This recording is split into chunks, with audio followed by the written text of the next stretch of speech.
মধ্যপ্রাচ্যে উত্তেজনা, বিশ্বজুড়ে উদ্বেগ। মধ্যপ্রাচ্যে আবারও উত্তেজনা বাড়ছে। ইরান ও ইউনাইটেড স্টেটের এর মধ্যে চলমান উত্তেজনা আন্তর্জাতিক অঙ্গনে নতুন করে উদ্বেগ তৈরি করেছে। সাম্প্রতিক সময়ে বিভিন্ন আন্তর্জাতিক সংবাদ মাধ্যম ও সামাজিক যোগাযোগ মাধ্যমে প্রকাশিত তথ্য অনুযায়ী অঞ্চল জুড়ে সামরিক তৎপরতা বৃদ্ধি পেয়েছে। বিশ্লেষকদের মতে এই উত্তেজনা দীর্ঘ প্রাচ্যের নিরাপত্তা পরিস্থিতিকে আরও জটিল করে তুলবে।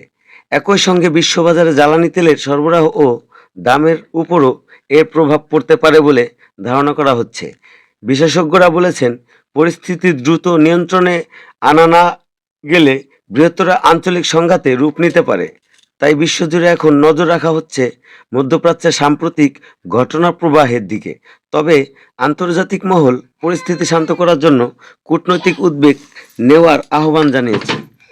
অনেক দেশই উত্তেজনা কমিয়ে সংলাপের মাধ্যমে সমাধানের উপর গুরুত্ব দিয়েছে। বর্তমান মধ্যপ্রাচ্যের পরিস্থিতি কোনো দিক মোড় নেয় তা নিয়ে বিশ্বজুড়ে উদ্বেগ বাড়ছে।